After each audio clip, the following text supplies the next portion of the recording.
onde eu posso ouvir tua voz. Aleluia.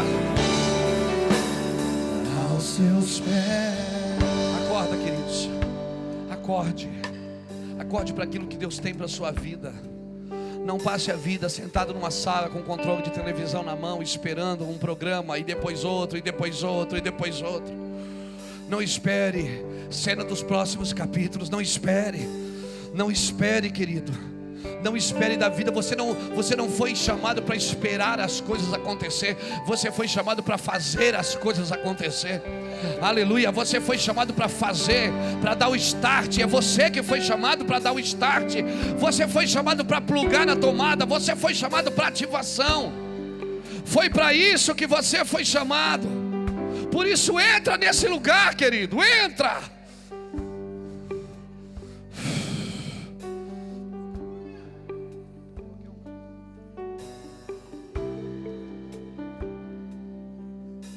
Entra nesse lugar. É como se eu visse, sabe, uma agulha tirando o sangue de um lado e colocando de outro. É como se Deus estivesse fazendo uma transfusão de sangue na gente hoje aqui, irmão. Trazendo vida. Vida para o corpo, fé para o corpo. Aleluia. Eu declaro, querido, tome uma atitude. O reino dos céus não é feito de boas intenções, é feito de boas atitudes, acompanhado de boas intenções. Amém, querido. Amém. Não fique procurando um lugar abençoado. Se tu uma bênção. Não adianta, não é o lugar que vai mudar você, é você que tem que mudar o lugar, querido. Amém, querido. Toma uma atitude radical. Seja radical consigo. Seja radical. Crie desafios para você mesmo superar. Por favor, crie desafios. Hoje eu vou jejuar, mas eu não consigo. Consegue. Hoje eu vou orar tantas horas, eu vou me trancar no quarto. Se for preciso, jogue a chave pela janela. Depois, quando passar alguém lá embaixo, você grita e diz: ó, joga essa chave aí que é minha. Entra em lugares que você nunca teve coragem de entrar. Tome atitudes que você nunca tomou, irmão. Homens na Bíblia que fizeram diferença foram homens que acreditaram em coisas que outros não acreditaram. Ousaram a ir além da lógica. Ousaram a ir além da capacidade. Não adianta, o evangelho não é racional. Não trate o evangelho racionalmente. O evangelho, irmãos, ele é sobrenatural. Ele vai contra a lógica. Toda a lógica.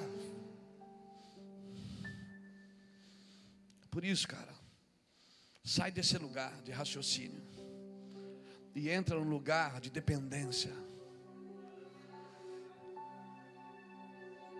Volte para o seu lugar, crendo nisso. Hoje eu vim disposto a pregar para crente, irmão. Amém. Eu quero pregar para crentes hoje. Aqueles que creem em Jesus. Aleluia. Meu Jesus, me leva para perto de ti. Me leva onde eu possa ouvir a tua voz. E quando eu escutar, de todo o coração obedecerei. Ainda que isso me custe alguma coisa, ainda que isso me custe posições, ainda que isso me custe recursos, ainda que isso me custe o meu ministério, o meu chamado. Cura meu coração, faz em mim tua vontade, pois só a tua vontade eu posso me completar. Aleluia. Eu posso me completar. Toma o seu lugar, toma o seu lugar. Me leva onde eu posso ouvir tua voz. Me leva onde eu posso ouvir. Abra sua Bíblia comigo no livro de Tiago. Carta, livro não, carta. Carta de Tiago.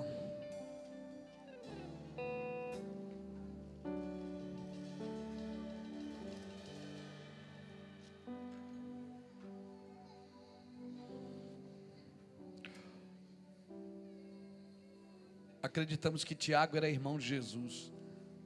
Era um dos irmãos de Cristo. Esse Tiago não é o apóstolo Tiago, porque o apóstolo Tiago morreu pela igreja, lembra? Lembra disso? Que naquela noite foi preso Tiago e Pedro, e Herodes mandou matar Tiago. E isso alegrou muito os povos. E depois ele ia mandar matar Pedro também, mas Pedro, o Senhor mandou um anjo lá e tirou Pedro da cadeia. Pedro, Tiago e João foram os 3 discípulos amados de Jesus. Acredita-se assim porque os 3 estavam sempre perto de Jesus. Tudo que Jesus ia fazer, pastora Patrícia, ele levava os 3. Tinha conferências assim que Jesus só levava os 3. Pedro começa a igreja, Tiago morre por ela e João termina ela em Apocalipse, escrevendo a revelação de Apocalipse. Isso me faz lembrar do céu, que Deus começa a criação, Jesus morre por ela e o Espírito Santo termina ela. Porque tudo que acontece na terra é uma manifestação do céu. Aleluia. Aleluia. Então esse Tiago aqui acredita-se que ele era irmão de Cristo. Mas ele não deixa em nenhum momento na carta a gente perceber que ele era irmão de Cristo. Porque ele não queria usar esse benefício de ser irmão de Cristo para que fosse ouvido. Aleluia. Tiago, ele não usava do benefício de ter um amigo com influência. Aleluia. Então acredita-se que Tiago não era brasileiro. Aleluia. Tiago capítulo 5. Me dá de presente a sua atenção, porque Deus vai falar poderosamente com você nessa noite. Aleluia. Deus vai falar poderosamente com você nessa noite. E Ele não vai só falar, Ele vai mexer com você. Eu vou dizer de novo, Ele vai mexer com você. E Ele vai tirar você de alguns lugares e levar para outros. E você vai perceber que algumas decisões da sua vida que você tomou errada. E você precisa voltar em alguns lugares. Alguns lugares em Deus, porque todas as decisões elas afetarão para sempre o seu destino. Você vai viver amanhã o que decide hoje. Então todas as suas decisões, querido, elas vão remeter você para um propósito de Deus ou para longe do propósito de Deus. Aleluia. Por isso Deus precisa matar a gente, tirar todo o indício de soberba, de ego, de manipulação, de controle, porque nós precisamos ser conduzidos por Deus. E Deus precisa nos matar. Amém. Louvado seja Deus. Podemos começar? Me dá de presente a sua atenção. Levanta menos que você puder. Segura a onda aí. Só sai para ir no banheiro se for o número 2. Se for o número 1, segura aí. Amém? Amém? Então tá, vai firme aí. Vamos lá, porque Deus... Olha, escuta. Escuta, mas quem mais grita aqui sou eu. Escuta aí, irmão. Irmão, você precisa entender o que você vai receber aqui agora no seu espírito. Amém? Essa palavra não é para emocionar você, é para libertar você. Tiago capítulo 5, versículo 13 diz assim: está alguém entre vós aflito? Ore. Está alguém entre vós contente? Cante louvores. Está alguém entre vós doente? Chame os presbíteros da igreja e orem sobre ele, ungindo com óleo, em nome do Senhor. E a oração da fé salvará o doente, o Senhor o levantará. E se houver cometido pecado, ser-lhe-ão perdoados. Portanto, confessai os vossos pecados uns aos outros, e orai um pelos outros para serem curados. Não é salvo. Quando você confessa seu pecado para alguém, não é para ser salvo, é para ser curado. Amém? Você é salvo quando você confessa ao Senhor. Vamos lá. Portanto, confessai os vossos pecados uns aos outros, orai um pelos outros para serem curados. A oração de um justo é poderosa e eficaz. Quem é justo? Aquele que foi justificado por Jesus e pratica a justiça. Foi justificado para praticar a justiça. O justo pratica a justiça. Vamos lá, versículo 17, entra comigo, que aqui é a tônica dessa mensagem. Elias era um homem sujeito às mesmas paixões, algumas traduções dizem aos mesmos sentimentos que nós. Elias era um homem sujeito às mesmas paixões do que nós, e orou com fervor para que não chovesse. Durante 3 anos e 6 meses não choveu sobre a terra, e orou outra vez, e o céu deu chuva e a terra produziu seu fruto. Meus irmãos, se algum dentre vós se desviar da verdade e alguém o converter, sabei que aquele que fizer converter um pecador do erro, do seu caminho, salvará da morte a sua alma e cobrirá uma multidão de pecados. Aleluia, aleluia. Então vamos lá. Espírito Santo, obrigado por essa noite. Nos conduza debaixo de uma unção de restauração, de libertação. Uma unção, Senhor Deus, que leve a tua igreja para o andar de cima. Uma unção, Senhor Deus, que o céu se misture com a terra, meu Pai. E que haja um entendimento na mente, um destravamento na mente, Senhor. E essa pessoa, Senhor Deus, entenda. E pare, Senhor. Pare de andar em círculos, em nome de Jesus Cristo. Capacita a nossa mente, o nosso coração para ouvir e entender a tua voz. O meu coração está disposto a ouvir e a entender, Senhor, a tua vontade, em nome de Jesus. Declaramos que só quem tem voz ativa nesse lugar é o Espírito de Deus e nenhum outro espírito. Por isso nós damos uma voz de comando a Satanás: cale a boca, diabo, em nome de Jesus. Eu te proíbo até de se manifestar aqui, em nome de Jesus. Amém. Louvado seja Deus. Irmãos, eu queria falar um pouquinho sobre crises emocionais. Essa semana, conversando com os nossos pastores, é tão bom. A gente fez um escritório aqui, e depois de 12 anos de ministério, Deus nos deu um escritório. Depois de 12 anos de pastor do Mevan, eu tenho uma sala pastoral, glória a Deus, com uma cadeira bonita. Até agora eu devo ter ficado ali umas 4 horas, nos últimos 3 meses. Mas foi o suficiente, nessas 4 horas, irmãos, nesses dias.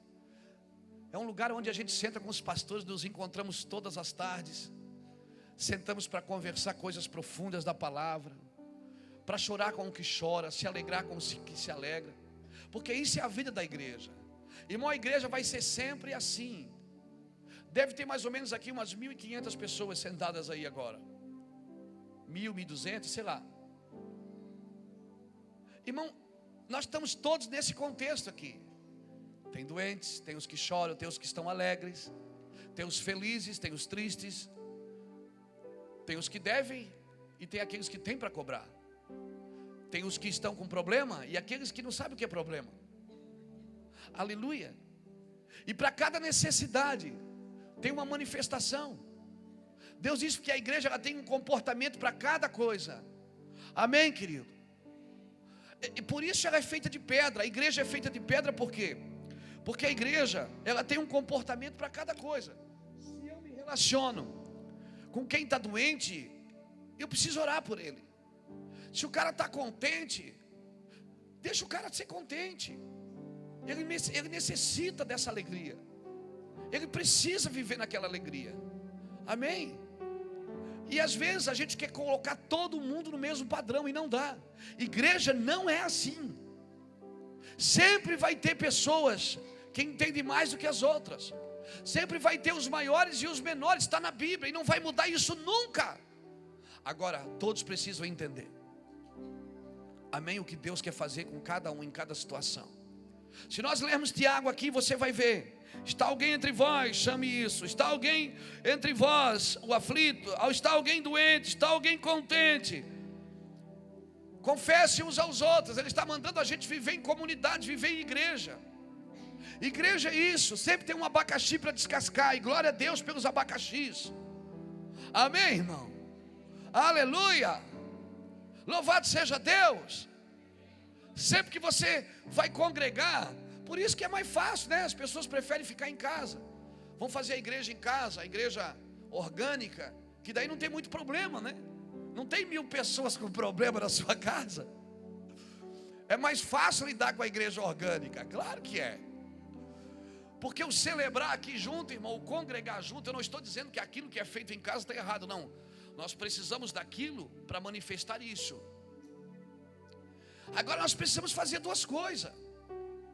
Entenda isso, querido.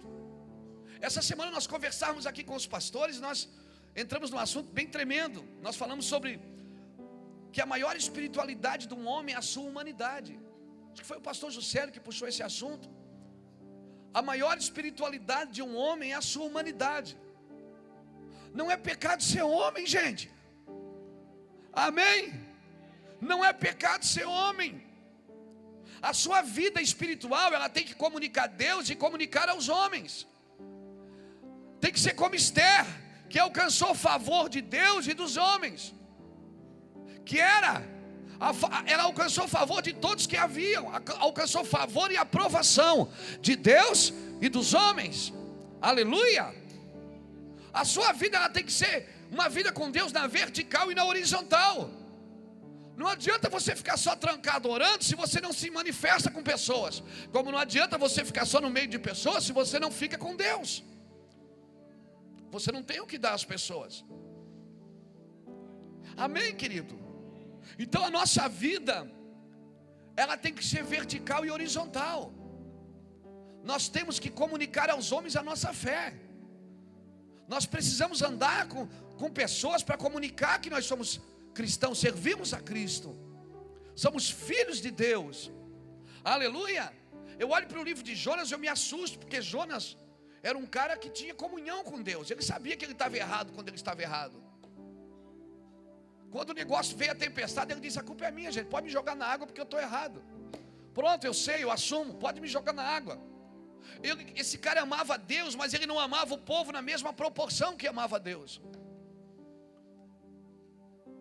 Ele amava a Deus, mas não amava as pessoas da mesma proporção que amava a Deus.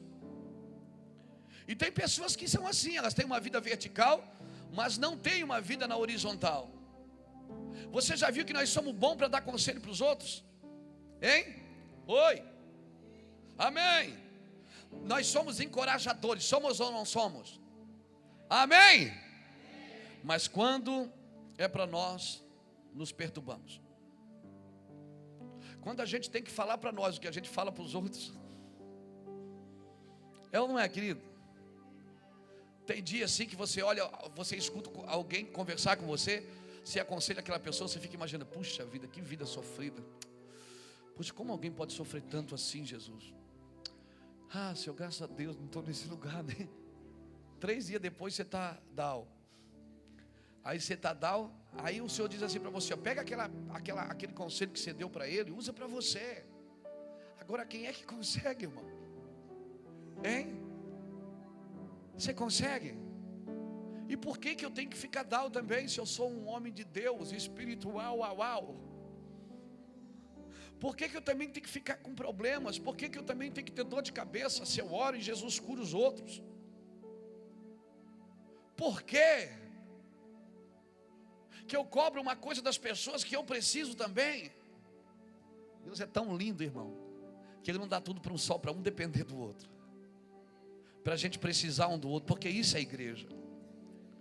Igreja é você, está doente alguém, vai lá e ora por ele. Está contente, vai lá e dá um presente para ele. Se você vai no velório, você já sabe, eu vou preparado para chorar. Se eu vou numa festa, eu vou preparado para me alegrar.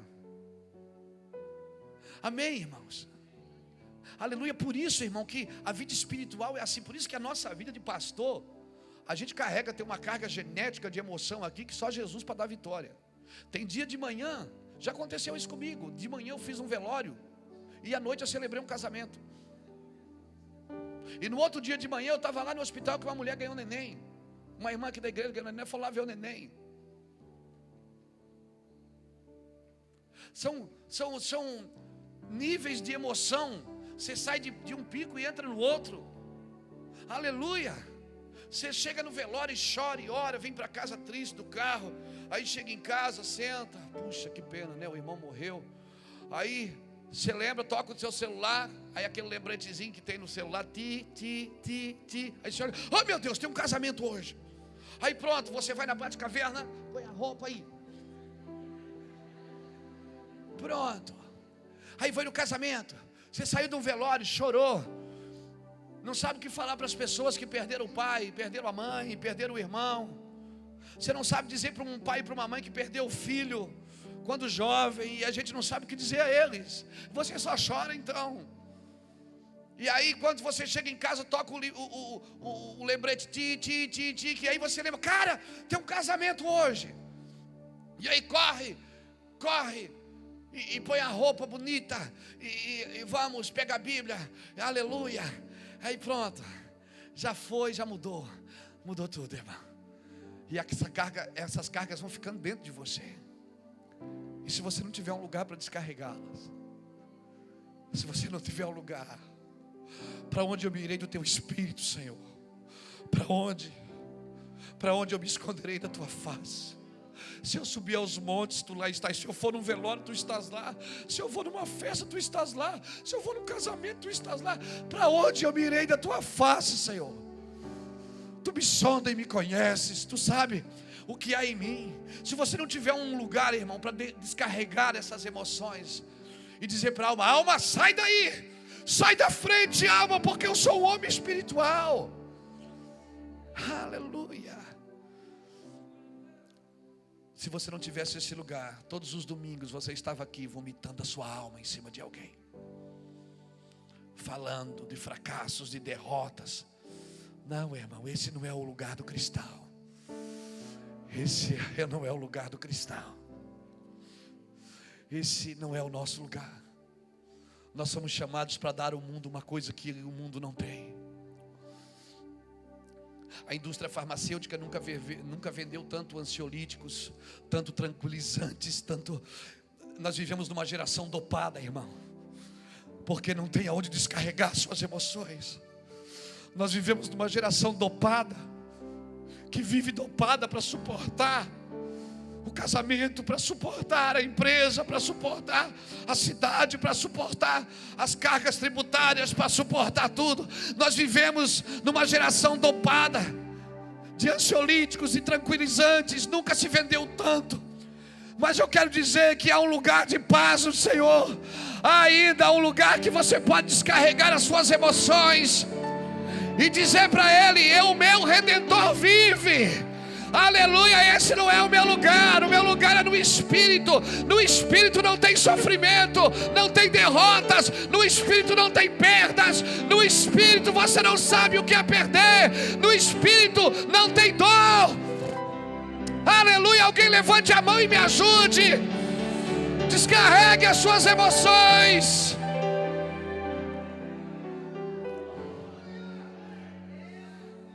Sabe o que me assusta, pastor Juscelia?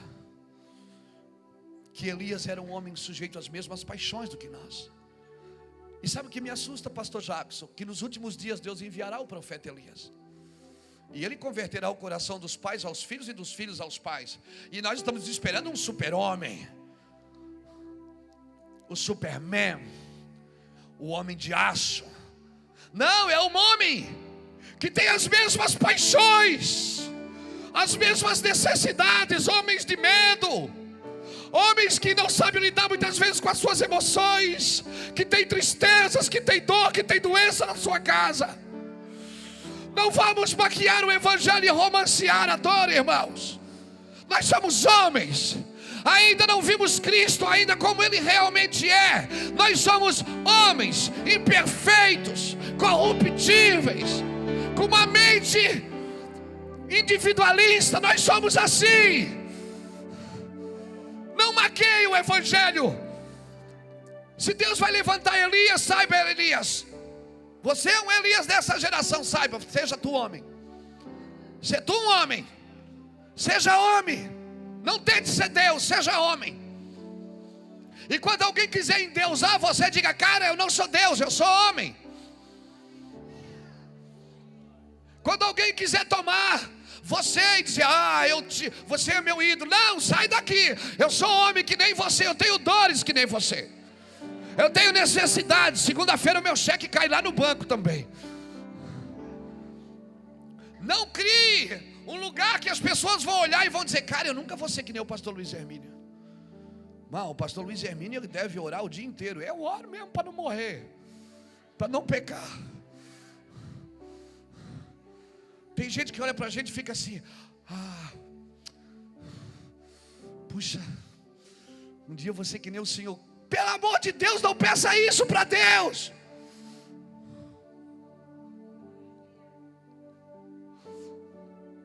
Você não sabe o que é lutar com tentações todos os dias.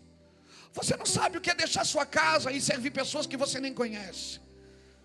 Queira ser igual a Cristo, seja igual a Jesus. Não queira ser igual a outro homem, porque nenhum homem serve como modelo, não há um justo sequer na terra. Seja igual a Cristo, procure ser igual a Ele. Ele é perfeito na sua perfeição. Essa geração está procurando alguém para adorar, está procurando um ídolo. Não, nós somos homens. Temos problemas, temos planos de saúde, pagamos seguro de carro. Mas você não tem fé? Tem. Eu não tenho fé no outro carro que anda na contramão. Nós temos dificuldades como vocês. Não endeuse os homens. Por isso que o evangelho está essa porcaria, essa bagunça. Porque tem um monte de vices-deus, um monte de pessoas que são bajuladas e amam ser bajuladas. E se perdesse os aplausos, acabaria seu ministério. Não, querido, não seja, não procure ser igual a mim. Meu irmão, quando alguém diz assim: pastor, eu queria ser igual ao senhor. O senhor é um ídolo. Um ídolo não, é muito forte. O senhor é uma referência. Eu digo: oh meu Deus, isso me responsabiliza mais. Não, você tem que ser igual a Cristo, que a si mesmo se esvaziou, tomou a forma de servo. Eu ainda não consegui me esvaziar totalmente. A si mesmo se esvaziou, tomou a forma de servo e morreu na cruz. Eu não sei se eu conseguiria morrer por outra pessoa. Eu não sei se quando alguém puxasse um revólver eu pulava na frente da bala. Eu não sei se eu saía correndo e dizia: farinha pouca, meu pirão primeiro. Mas Ele teve coragem de morrer por você. Então é Ele que você tem que adorar. Ele teve coragem de morrer por sua casa. Ele teve coragem de dar a vida dele por você. Então, se você tem que adorar alguém aqui, você adore alguém que te amou antes de você nascer. Se você tem vontade de adorar alguém, adore alguém que mereça a adoração. A igreja precisa voltar a adorar a Cristo. Ela precisa voltar a acreditar em Jesus. Elias vai ser levantado nessa geração, pastores. E ele vai converter, pastor Wilson, o coração dos pais aos filhos. E dos filhos aos pais. Nós vamos sempre querer servir outros homens. Nós vamos querer servir as pessoas. Mas esse homem saiba que ele tem as mesmas paixões de um ser humano. Qual era o problema de Elias? Abra comigo aí 1 Reis capítulo 19. Elias era um homem sujeito às mesmas paixões. 1 Reis 19.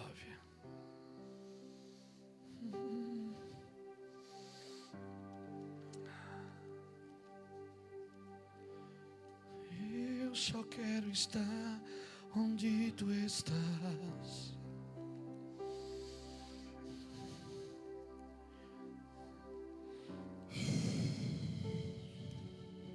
Começa a vir outros versículos na cabeça, eu não sei mais onde é que está Reis. Está aqui, aleluia. 1 Reis 19, primeiro livro de Reis 19, versículo 1 diz assim: ora, Acabe fez saber a Jezabel tudo o que Elias havia feito e como matar a espada os profetas. Então Jezabel mandou um mensageiro a Elias e dizer-lhe: assim me façam os deuses outro tanto, se até amanhã a esta hora eu não fizer a tua vida como a de um deles. Então Elias teve.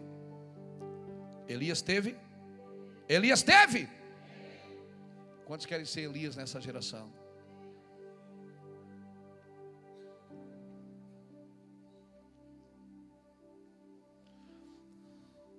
O primeiro sentimento depois da queda foi o quê? Medo. Adão disse: Senhor, eu ouvi a tua voz e tive medo. E o problema não é o medo, o problema é quando esse medo é de Deus. O problema é quando a gente tem medo de Deus, aí é mais problemático ainda. Irmãos, homem sujeito às mesmas paixões. Agora deixa eu ler o versículo 4. Elias teve medo e correu para salvar a sua vida. Quando chegou a Berseba, que pertence a Judá, deixou ali o seu moço. Ele mesmo, porém, foi para o deserto a caminho de um dia. Chegou e assentou-se debaixo de um zimbro e pediu para si a morte, dizendo: já basta, ó Senhor, toma agora a minha vida, pois eu não sou melhor do que meus.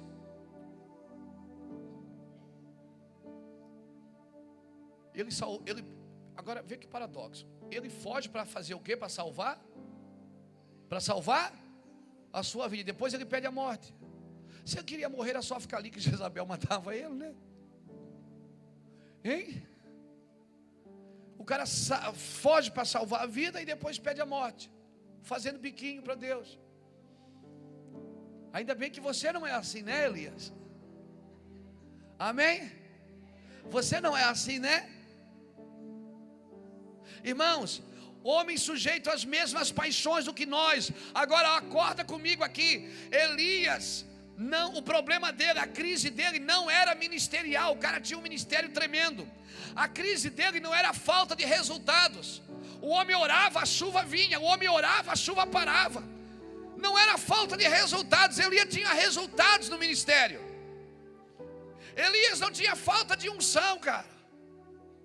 A crise dele não era falta de poder, não era falta de fé, e nem era estresse físico, porque ele tinha acabado de sair de um tempo de 3 anos e meio com Deus, comendo picanha do céu. Mas qual era a crise dele? A crise dele era pessoal. Irmão, a maioria das suas crises que tira você do ministério, que tira você do propósito de Deus, são crises emocionais. E você está procurando um culpado. Não, o culpado é você. Você não suportou o problema. E você precisa entrar no lugar em Deus. Fecha a porta. Entra no teu quarto e fecha a tua porta. E Ele que está em secreto, Ele vai te abençoar. Só saia dali quando você sentir um leão. Aleluia! As nossas crises pessoais nos tiram do propósito eterno. A crise dele era pessoal. Elias teve medo e ele mesmo foi para o deserto.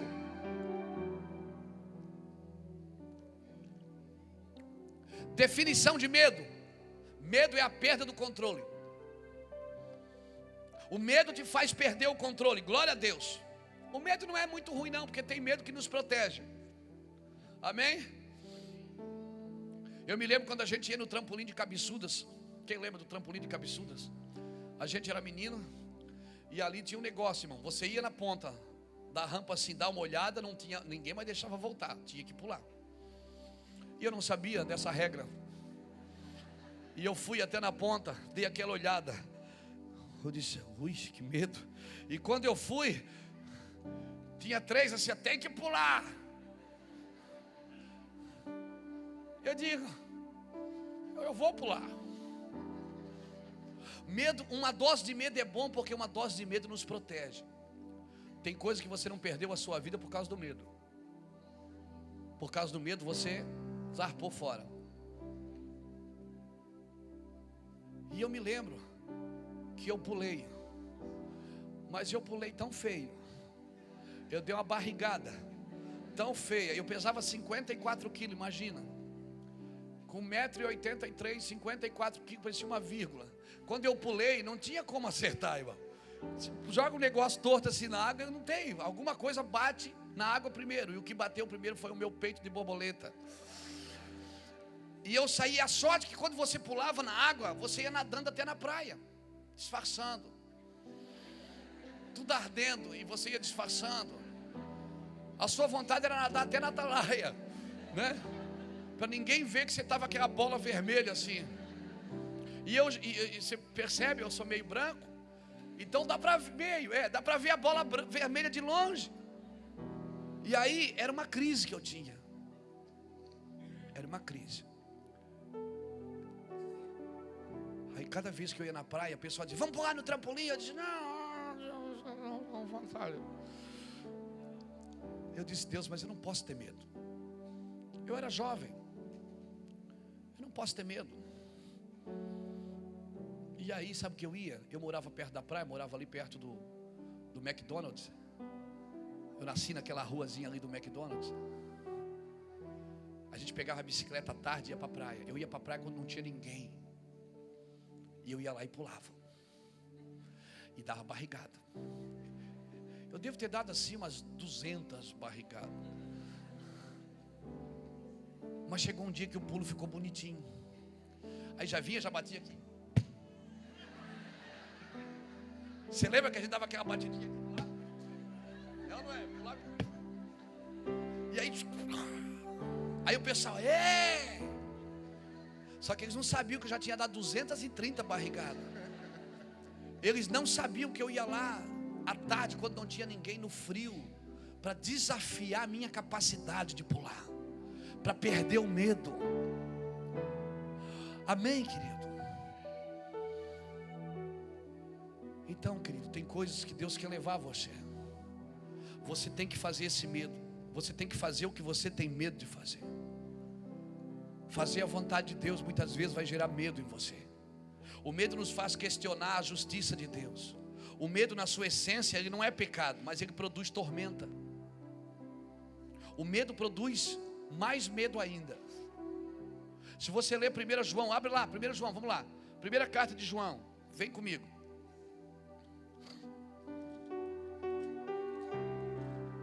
Primeira carta de João, lá no finalzinho da Bíblia.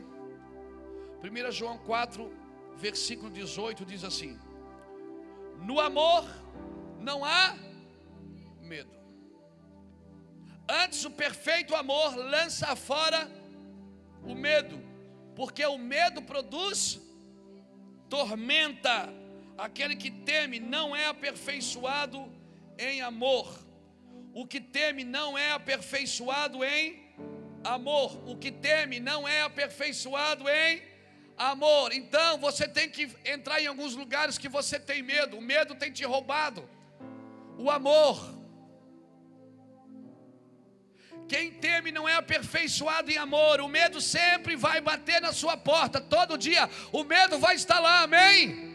Mas não convida ele para entrar. Deixa ele do lado de fora batendo, amém?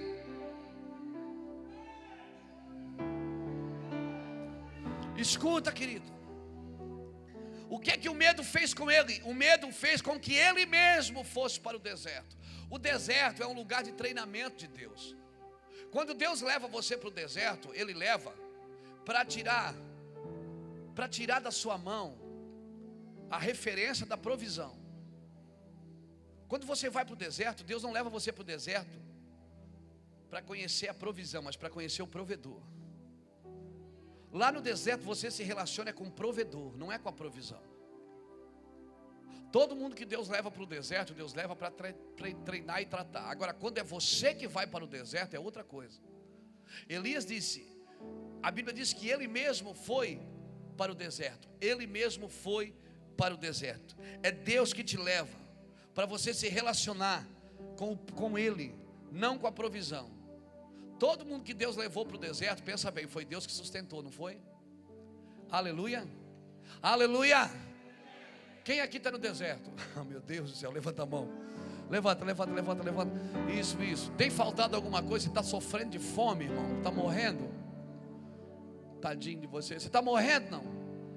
As coisas têm acontecido de sobrenatural. Aos 45 do segundo tempo aparece a provisão, não é? Por quê? Porque quando é Deus que leva, é Deus que sustenta.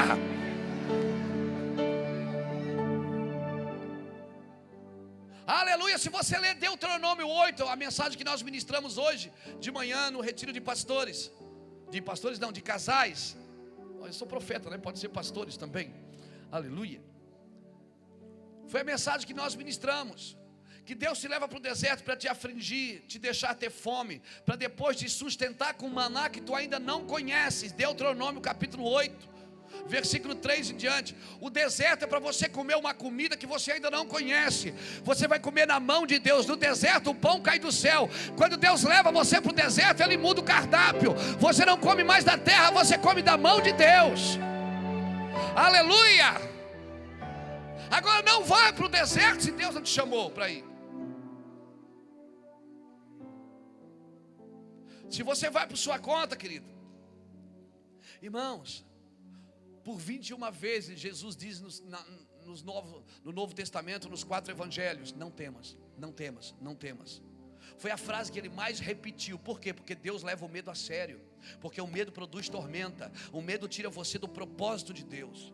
Por 21 vezes Jesus disse: não temas, não temas, não temas, não temas, ó pequeno rebanho, não temas, ó isso, não temas, ó aquilo. Ele está dizendo: não temas. Por quê? Por que Deus leva o medo a sério? Porque o medo produz tormenta.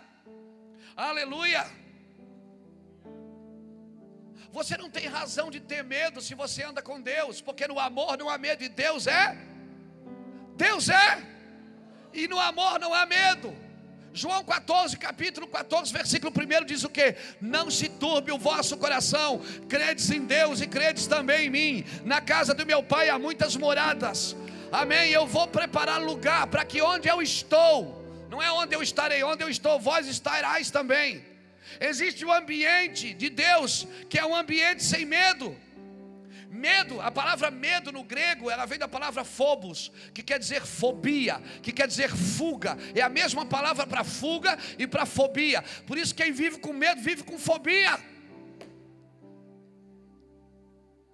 Não é seu caso? Meu Deus. Aleluia. O medo faz questionar se Deus cuida da gente mesmo. O medo faz nos questionar o caráter de Deus. Jesus entra no barco na tempestade e diz: gente, vamos para o outro lado. Marcos capítulo 4, versículo 35. E é tão tremendo que Jesus diz: gente, vamos para o outro lado, agora nós vamos crescer, aleluia. No caminho tem uma tempestade. Diga para alguém que está perto de vocês: queridinho, sempre que você vai para o outro lado tem uma tempestade no caminho.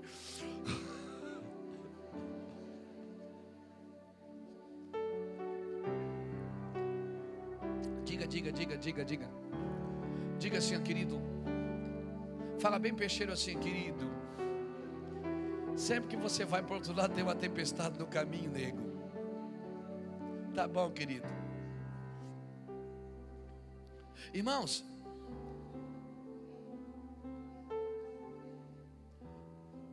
e o que é que o medo fez com eles que estavam no barco? Eles na hora foram questionar o caráter de Cristo. Não te importa que perecemos? Claro que Deus se importa, irmão. A primeira coisa que eles questionaram foi o caráter de Jesus. Não te importa que a gente pereça? Porque quem está com medo está sempre questionando os outros. Quem vive com medo vive questionando o caráter dos outros, não o seu. Diga para o irmão que está do seu lado: Deus está falando com você aí, ó.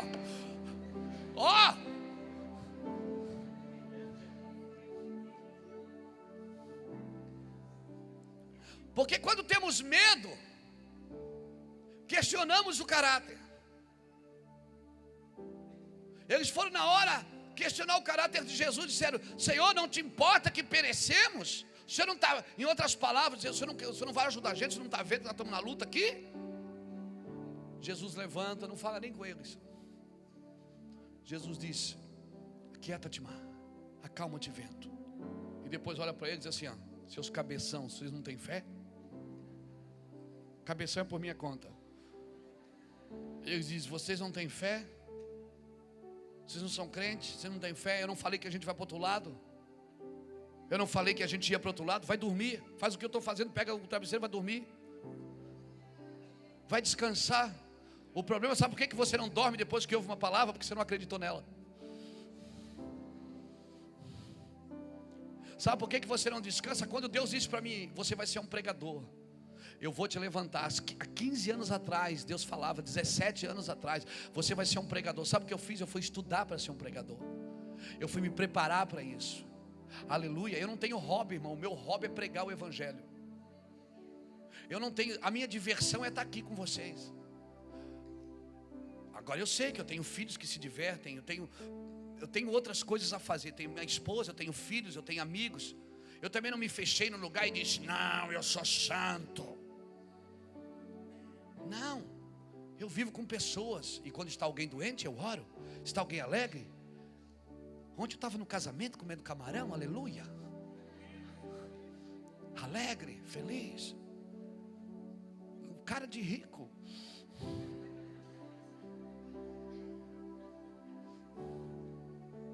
Mas aquela não é minha vida. Minha vida é essa. Outro dia eu vou em outro lugar, mas aquela não é minha vida. Minha vida é essa. Deus me chamou para isso. Essa é a minha prioridade. A minha prioridade é essa. Então tudo na minha vida, minha esposa sabe disso, tudo na minha vida gira em torno da palavra de Deus. Tudo que eu faço, eu não comprometo o que eu tenho que fazer para Deus. Porque é o meu chamado. Eu não sou um pregador só quando eu tenho tempo.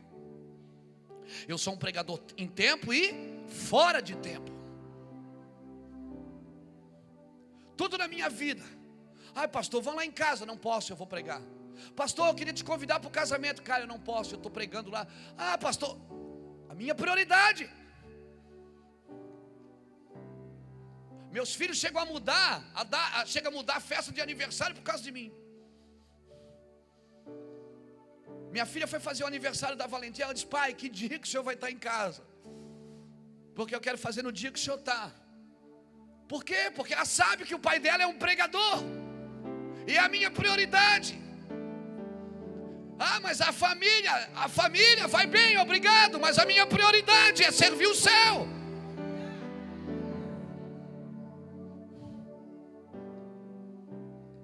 Minha prioridade é Deus. É o meu chamado. E a família sabe disso. Por isso todos nós trabalhamos em prol disso. Eu e a minha casa estamos servindo ao Senhor. Aleluia.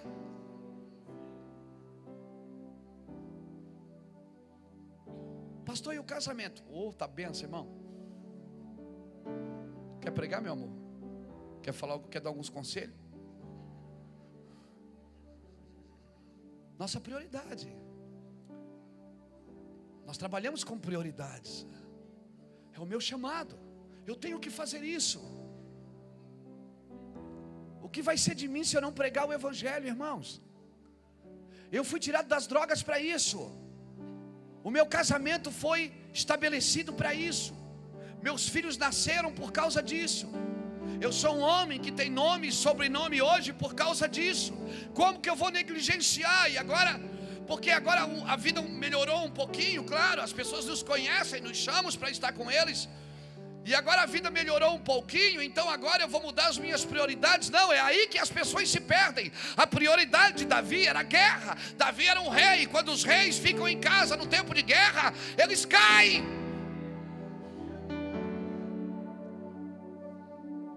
Nossa prioridade é estar com a espada na mão.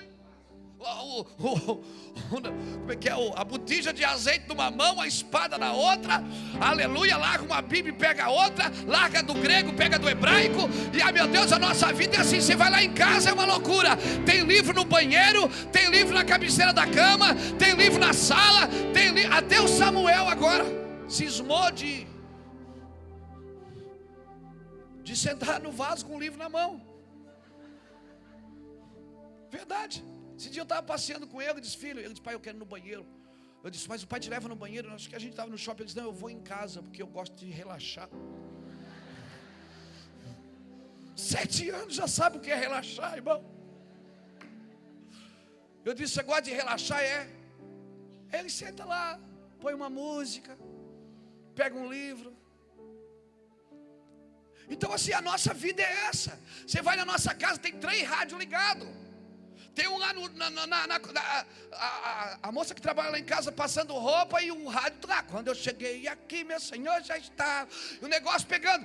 Tem na cozinha fazendo comida, tem um rádio lá ligado. Aleluia. Está lá em cima a televisão, está ligada na MCA TV. E sobe, irmão, está tudo. O cara chega lá em casa, nem o diabo suporta, porque a nossa vida vive nessa prioridade. É uma prioridade, nós escolhemos viver assim. Nós fomos chamados para viver isso e estamos felizes assim.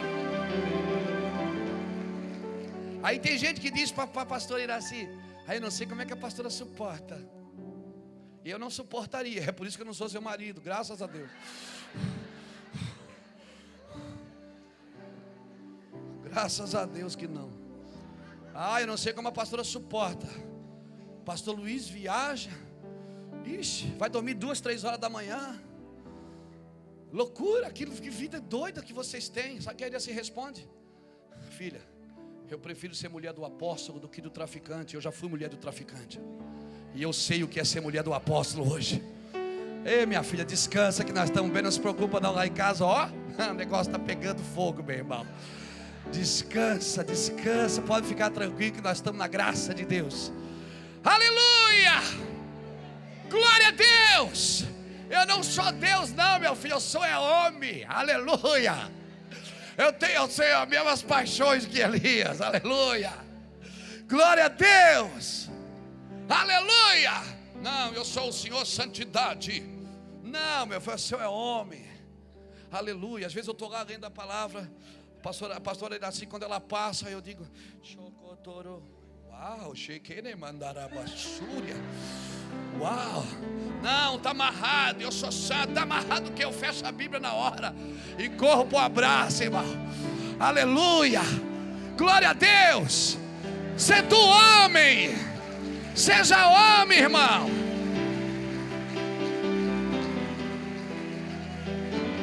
Eita Deus. Não, eu não vou mistificar o Luiz Hermínio. O cara pensa e diz assim, cara, esse cara deve orar 10 horas por dia. Não aguento orar 10 horas por dia não, irmão. Esse cara deve o dia todo, deve estar no céu. Eu não estou o dia todo no céu, estou o dia todo na terra. Mas nós criamos um ambiente onde o céu pode chegar e assumir o lugar dele. Nós criamos ambientes em casa, onde nós estamos, que o céu chega e assume o lugar dele. Aleluia, irmãos. Sê tu homem. Não justifique. Não justifique. Você está mal, fala que está mal. Está com medo, diz eu estou com medo. Glória a Deus. Está com problema, diga eu estou com problema. Não maqueie não, querido. Fale a verdade, você vai ser curado. Aleluia. Aí eles entraram no barco, o barco entrou em tempestade. Ficou todo mundo apavorado. Não te importa que perecemos? Você não está vendo que nós estamos morrendo? E era uma tempestade tão violenta que pescadores experientes tiveram medo. Por isso você não pode se apoiar na sua experiência, amém? Não se apoia aí na experiência não, você vai ter medo até do que você sabe fazer bem. Amém? Amém? Você sabe fazer bem uma coisa, perdeu o medo, isso é perigoso. Perdeu aquele medo protetor. Você já viu que quando você está na rodovia dirigindo, Aí de repente fecha a estrada, você passa por um acidente, você já viu? Aí você passa por um acidente, você vê lá a pessoa sendo atendida pelo SAMU. Irmão, nos próximos 100 quilômetros você tira o pé do acelerador. Aquilo gerou medo em você. É ou não é? É ou não é, querido? Você já viu que por que a polícia rodoviária deixa aqueles carros expostos lá? Aqueles carros todo amassados, que você olha e você fica pensando, cara, o motorista não saiu dali com vida. Para quê? Por que eles fazem aquilo? É para gerar medo. É para você gerar medo e ter e andar no seu limite. O problema é quando você perde o medo. Tem alguns medos que são protetores na sua vida, amém? Amém, querido? Tem alguns medos que não vão trazer tormenta. O medo que traz tormenta é o medo que não te protege. Mas tem uma dose de medo que é bom você ter, que eu chamo o medo da segurança, que ele te dá alguma segurança. Você não faz porque, ai cara, isso aí eu tenho que tomar cuidado. Irmão, mestre, não te importa que pereçamos? Questionaram. Jesus dormia. Ou seja, o que era motivo de medo para nós, para ele era razão de descanso. Nós temos que andar nesse lugar. O medo nos faz pensar que tudo está fora de controle. E quando nós percebemos que algo está fora de controle, nós queremos o quê? Nós queremos controlar. É ou não é? Então deixa eu te falar uma coisa. Por trás de todo homem controlador, dominador, tem um homem com medo. Todo controlador e dominador, no fundo é um homem medroso. Porque quando você perde o controle, você quer controlar. Por trás de todo homem controlador, dominador, opressor, existe um homem com medo. Aprenda a lidar com medo. Agora tem um detalhe: não deixe que o medo dos outros influencie você. Você é culpado pelas suas decisões, não pelas dos outros. Amém? Amém? Às vezes chega a moça aqui para ir para a casa de recuperação. Aí ele chega aqui meia-noite. O culto está acabando e chega meia-noite. Já eu quero levar para a casa de recuperação. Eu disse, querido, agora essa hora não dá para levar você, porque lá a casa de recuperação está todo mundo dormindo agora. Não dá para chegar lá com uma pessoa, você vai acordar 80 pessoas por causa de um. Aí ele falou, mas eu estou na rua. É como se a culpa fosse minha. Eu disse, querido, essa foi a sua escolha. Você quer sair da rua? Eu vou te ajudar. Mas você tem que estar aqui amanhã, 8 da manhã. Agora não dá. Como é que eu vou te levar agora? Você quer comer? Você tem um lugar para dormir? Não, mas me ajuda aí, vocês têm que fazer alguma coisa. Porque uma pessoa com medo, irmão, ela transfere culpas. Outra coisa, eu quero terminar aqui. Se tem uma coisa que Jesus nos ensinou, foi a lidar com o medo. Ele sabia a lidar com medo. E Jesus também teve medo? Teve. Quando ele estava orando no Getsemane, ele sabia que dali era para a cruz. Ele disse, Pai, afasta de mim esse cálice, mas contudo seja feita a tua vontade e não a minha. Jesus ensinou, ele disse para os discípulos, orai para que não entreis em tentação. Quando eu prossigo na vontade de Deus, o medo vai embora. Pastor, mas se o barco afundar? Se o barco afundar, você anda sobre as águas. E se eu afundar? Um peixe vai e te engole, depois te devolve na praia. Sempre tem uma saída para quem anda sem medo, para quem anda na fé. A hora que o medo entra, a fé sai. Na mesma hora, o medo entrou, a fé saiu. Você tem que estar sempre achando uma saída na fé. A fé sempre tem uma saída. Se você afundar, se você não conseguir andar sobre as águas, você afunda. Se você afundar, um peixe te engole e te devolve na praia. Amém? O medo te rouba a visão. Quando eles viram Jesus andando sobre as águas, você lembra disso? Em Mateus 14, 22 ao 27. Eles disseram, o que é que eles disseram quando viram Jesus? É um fantasma. Jesus disse o quê? Não sou um fantasma não, seus cabeção. Eu sou Deus, é eu mesmo que estou com vocês aqui. Sou Jesus, calma, descansa. Ele não falou sou Deus, ele falou, calma, sou eu. Mas esse sou eu É o mesmo sou eu, do sou eu, do eu sou. Aleluia. Pensaram que era o fantasma. A visão que você tem de Jesus definirá se você tem medo ou não dele, ou você vê ele como Salvador, como fantasma. Adão disse: Senhor, eu tive medo e me escondi quando eu ouvi a tua voz. Você lembra o que é que ele falou para a parábola dos talentos? Você lembra o que é que ele falou para aquele homem? Por que tu não fizeste nada com o talento que eu te dei? Um que teve 5 deu 10, o que teve 2 multiplicou. Ele disse: Senhor, mas o meu talento eu escondi no lenço, porque sei que tu és um homem duro nas tuas decisões, e eu tive medo. E aí Jesus diz o que para ele? Te julgarei pela tua boca. Você recebe dele o que você vê nele, medo ou amor. Outra coisa que o medo faz, o medo tira a paz. Abra comigo João capítulo 20. João capítulo 20, para a gente encerrar. 10 minutinhos. Aleluia. João capítulo 20, versículo 19.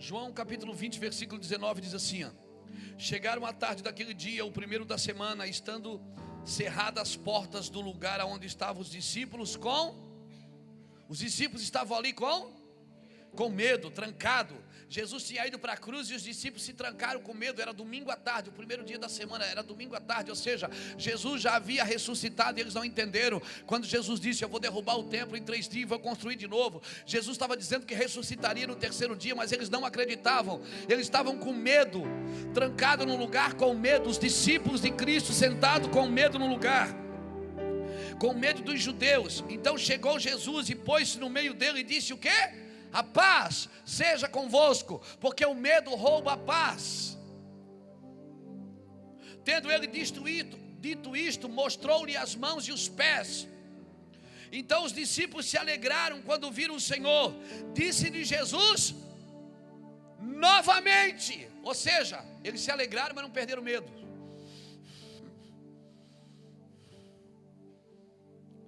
Jesus vai para a cruz e eles se escondem com medo. Jesus ressuscita e eles não percebem que Jesus tinha falado tudo isso que ia acontecer. Jesus falou: eu vou morrer e ressuscitarei no 3º dia. Eles estavam tão atribulados ou então distraídos com os milagres, distraídos com a multiplicação de pães, distraídos com os benefícios do cristianismo, que eles não perceberam o que Jesus falava. Às vezes a igreja se distrai com isso, irmão.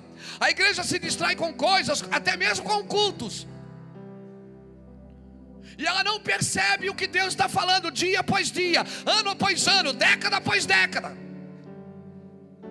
Jesus, se você ler os 4 evangelhos, você vai ver Jesus dizendo: gente, eu vou morrer, vou ressuscitar no 3º dia, vai ficar tudo bem, eu vou tirar vocês daqui, vocês vão ser pregadores, eu vou enviá-los. E eles não entendiam. Judas vendeu Jesus porque achou que Jesus era um revolucionário, Che Guevara, que Jesus ia libertar o povo de Roma. Não, ele não veio libertar você de outro homem, ele veio libertar você do pecado. Ele não veio libertar você de outra nação, ele veio libertar do pecado. Judas era um zelote, os zelotes eles eram revolucionários. Pedro negou Jesus, mas eram tudo amigo, estavam tudo ali, mas quanto mais perto da cruz vai chegando, irmão, os afetos vão diminuindo. Jesus pregava e eles não entendiam, porque eles estavam distraídos com as coisas que Jesus fazia. E aí quando acontece o que aconteceu, Jesus ressuscita, eles estão trancados com medo. E Jesus aparece lá e diz: a paz seja convosco. E eles dizem: aleluia. E ele diz: gente, sou eu mesmo, calma. Você já viu que de vez em quando Jesus tinha que dizer: gente, sou eu mesmo. Eles andavam com Jesus, viam os milagres de Jesus, mas não se apercebiam de quem Jesus era realmente. Por várias vezes Jesus teve que dizer: gente, sou eu, gente, sou eu. E quando Jesus chega agora, Jesus diz: gente, sou eu, oh meu Deus. Confundiram Jesus com fantasma umas 3 vezes. Jesus mostra a mão e mostra o pé, ó, tá furadinho ali, ó. Sou eu. Tá lembrado, ó? Sou eu, fui crucificado. Aí eles se alegram quando eles reconhecem que é Jesus. E novamente Jesus diz: a paz seja convosco. O medo te rouba a paz, querido. Nenhuma crise de medo ou insegurança pode mudar a palavra de Deus. Pessoas com medo são pessoas inseguras. Não existe segurança no medo. O medo provoca sentimento de culpa. Quando Elias fala com Deus, ele diz o quê? Eu não sou melhor que meus pais. Eu não sou melhor que meus pais. Ele tinha uma expectativa que a sua geração seria melhor do que a dos seus pais. A culpa é a autorreprovação, é o boicote contra si mesmo, é a voz do interior tentando, é uma voz difícil de você calar, tentando parar você. É um eco constante exigindo justiça. E o pior é que uma pessoa que anda debaixo de culpa, ela mesma escolhe a punição dela. É quando você se coloca contra você mesmo e acredita que tem que sofrer por isso. É a famosa penitência. Então começa a autocondenação. Irmão, faz isso. Não, eu não faço porque eu não sou digno. Nenhuma condenação há para aqueles que estão em Cristo Jesus, que não andam segundo a carne, mas segundo o Espírito. Romanos capítulo 8 diz isso. Já agora, nenhuma condenação há. Se entrar alguém por aquela porta e dizer: Luiz Hermínio, você fez isso, você era assim. Eu disse: era mesmo. Mas Jesus estendeu a sua mão. Quando Ele estendeu a sua mão para mim, eu era pobre, perdido, sem Deus, sem Jesus. Quando Ele estendeu a sua mão para mim. Quando Jesus estendeu a sua mão. Quando Ele estendeu a sua mão para mim. Eu era pobre, perdido, sem Deus, sem Jesus, mas Ele estendeu a sua mão para mim. E hoje tem uma mão estendida aqui para você. Tem uma mão que está estendida para você aqui agora, nessa noite. Eu não importo aonde você viveu. Eu sei que a ditadura da culpa, ela começa na sua casa. Tem gente que já recebe sentimento de culpa em casa. Tem pais que dizem assim: a gente não pode estudar porque você nasceu, a gente teve que cuidar de você, não podemos estudar por causa disso. Tem filhos que já carregam sentimentos de culpa. Tem filhos que acham que os pais se separaram por causa deles.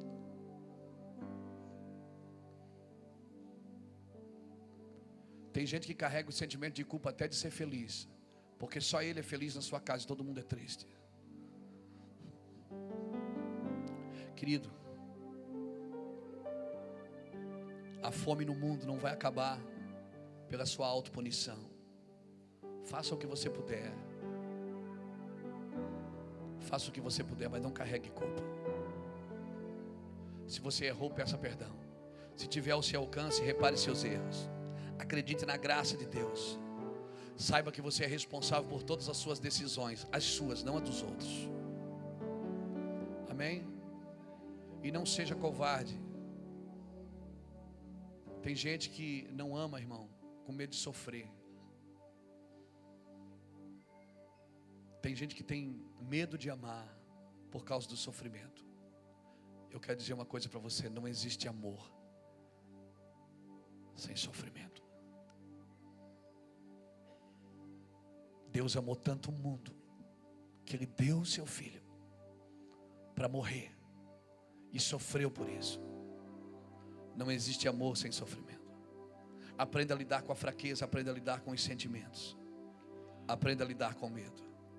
O medo vai provocar isolamento, você vai querer se isolar, fazer o que Elias fez, fugir para o deserto. Só que Deus foi atrás dele e disse: Elias, o que é que você faz aqui, cara? Volta pelo teu caminho, volta por esse caminho que você escolheu, esse caminho de medo. Esse caminho não é seu. Sabe qual é o nosso problema, irmão? É que nos momentos de crise nós nos isolamos. É como um médico muitas vezes, não é todos, mas tem médico, irmão, que ele tem dificuldade de se consultar com outro médico quando ele está doente. Então ele se automedica. Não, querido. O fato de você ser um pregador, um crente, quando você estiver mal, procure outro médico. Procure alguém que possa te ajudar. Aleluia. Ninguém é animado e autoestimado o tempo todo. Às vezes a gente faz tudo para os outros e a gente acha que Deus deveria fazer para a gente. E a gente começa a justificar, a condenar até as atitudes de Deus. Aí faz o que Elias fez, ele pede a morte. Poxa Deus, eu fiz tudo para você, tudo que você pediu eu fiz. Agora essa mulher quer me matar. Então me mata o Senhor. A gente acha às vezes que a gente é bom para as pessoas. Deus tem que fazer tudo para a gente porque a gente fez para as pessoas. Se a gente pensa assim é porque a nossa motivação já está errada. Aleluia. Agora eu quero terminar. Agora de verdade.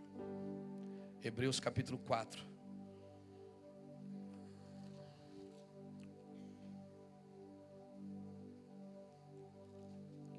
Hebreus capítulo 4.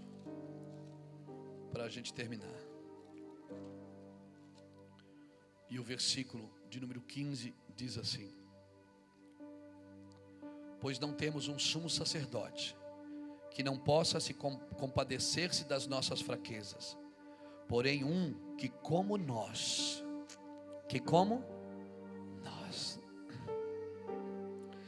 temos um que como nós em tudo foi tentado, mas sem pecado. Cheguemo-nos, pois, com confiança ao trono da graça, para que recebamos misericórdia e achemos graça, a fim de sermos socorridos em tempo oportuno. Sabe o que acontece quando você se abre um pouquinho e mostra a sua humanidade para as pessoas? Eles vão entender que o que acontece com eles também acontece com você. E ninguém mais vai endeusar ninguém nesse Brasil gospel. E ninguém mais vai endeusar ninguém porque canta bonito ou prega bonito. Porque quando você descobre que você serve um Jesus que como nós padeceu, sofreu, foi homem, sentiu dores e medo, e em tudo foi tentado, mas sem pecado. Aí você pensa assim: cara, se esse homem conseguiu, eu também consigo. Então, querido, manifeste a sua humanidade para as pessoas. Deixa as pessoas saber que você é homem, que você também tem medo, que você também tem inseguranças, que você também tem dificuldades, que você também às vezes entra em crise. E para encerrar, o medo provoca depressão. Todo deprimido, sabe o que acontece com ele? Ele vive dormindo, irmão.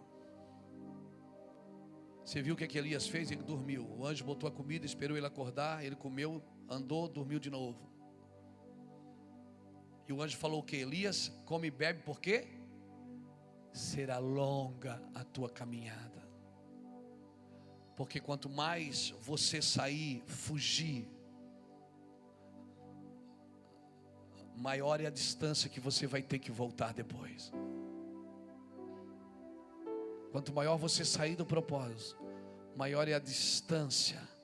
Deus não estava o enviando para lá, Ele fugiu porque quis. Amém, querido? Então, querido, Se Deus vai levantar a geração de Elias, e somos nós, eu creio. Eu creio que nós somos uma geração. A geração que vai converter coração de pais aos filhos. Saiba que você é normal nessa geração. Que você pode ter medo, que você pode ter insegurança, que você pode ter dificuldades. Saiba que o que está acontecendo na sua vida não é nada normal. Amém? Aleluia. Você não vai ser estimado e protegido a vida inteira, autoestimado e protegido e isento de problemas como você achou que seria. Nós somos expostos ao vitupério todos os dias. Todos os dias. Somos expostos ao medo. Somos expostos à vergonha. Somos expostos. Mas eu quero orar por você nessa noite que gostaria de entregar sua vida para Cristo. Tem alguém aqui que gostaria de entregar sua vida para Jesus? E perder o medo?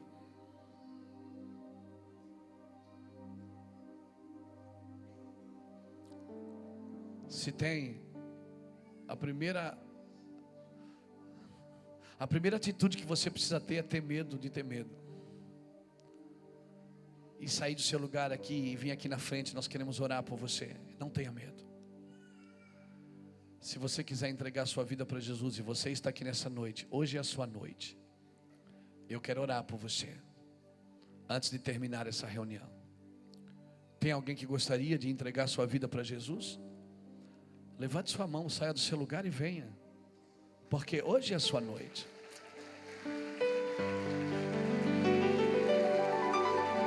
Não tenha medo.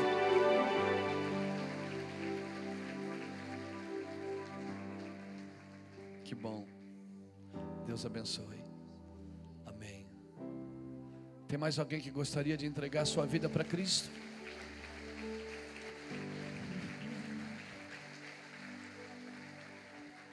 Deus abençoe, querido. Deus vai mudar a sua vida. Aleluia.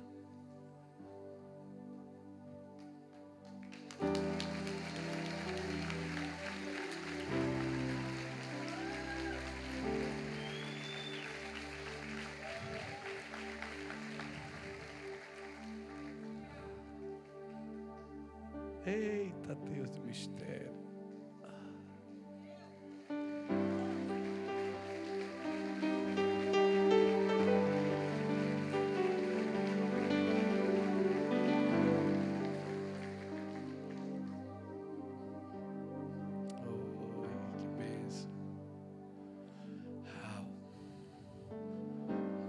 Você já viu que quem mais tem medo são os homens, já viu?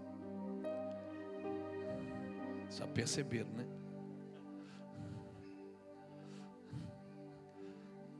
Você é daquele que quando escuta barulho empurra a esposa com os joelhos. Vai lá ver, amor, vai lá ver que...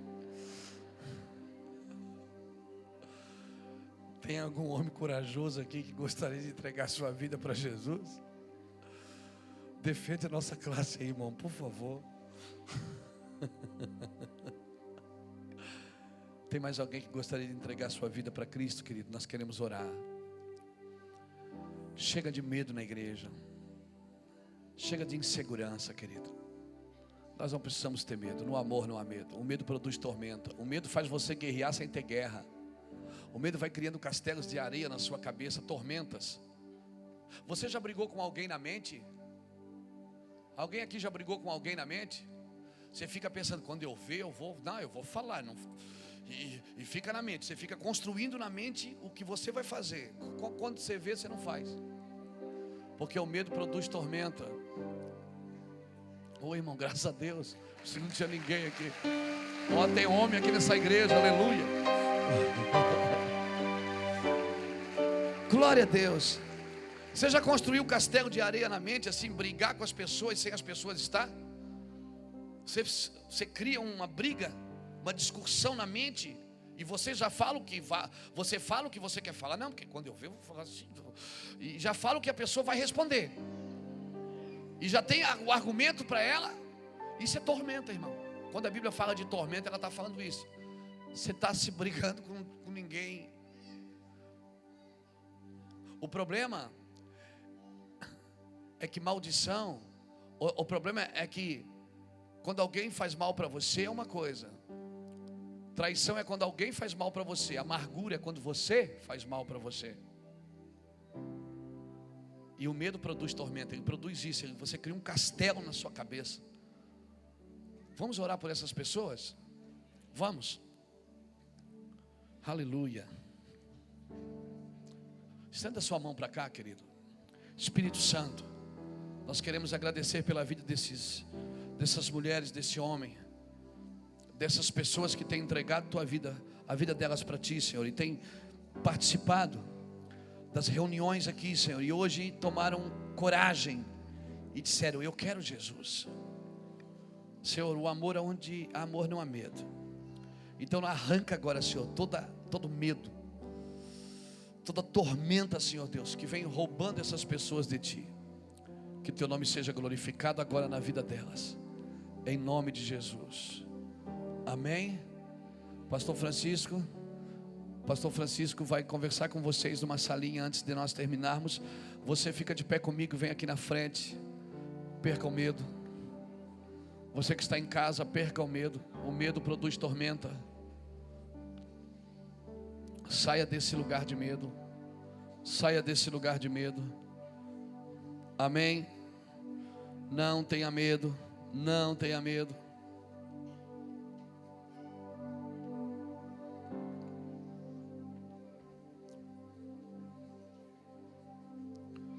O medo vai produzir desmotivação. O que é desmotivação? É você não ter motivo para agir. Você não encontra em você um motivo de ação. Motivação é um motivo para agir. Desmotivação é não ter motivo para agir. Sai do seu lugar, vem aqui para frente, deixa eu orar com você. Nós vamos encerrar. Vamos terminar aqui.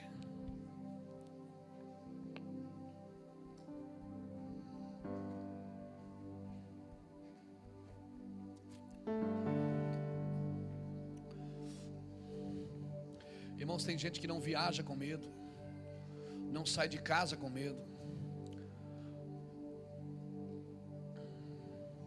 Chega mais para frente, gente. Chega mais para frente para deixar o corredor vazio. Nós vamos orar.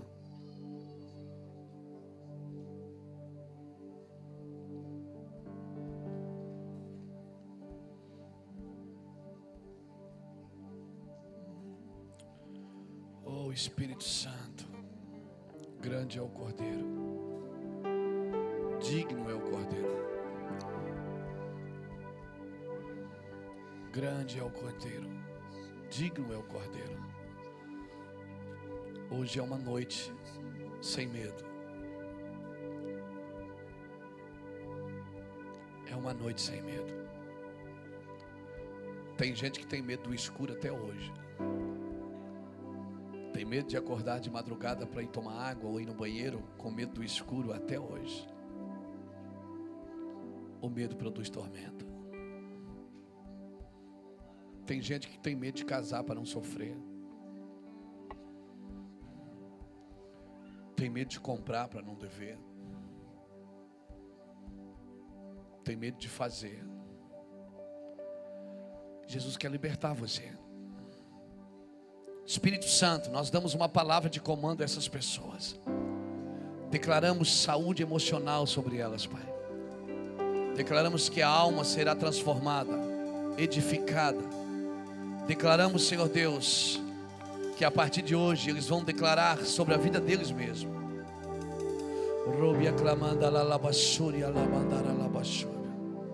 Não tenham medo de agir. Não tenham medo.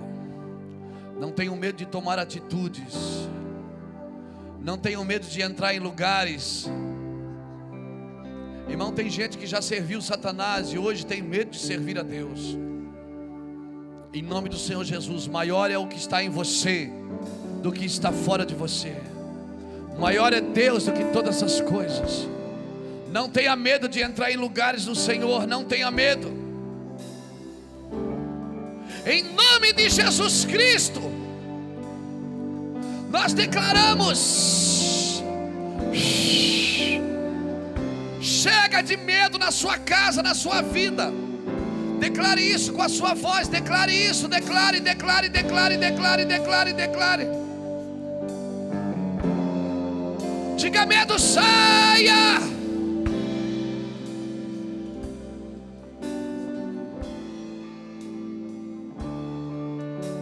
Amém, queridos. Chega de medo, amém? Aplauda ao Senhor por isso.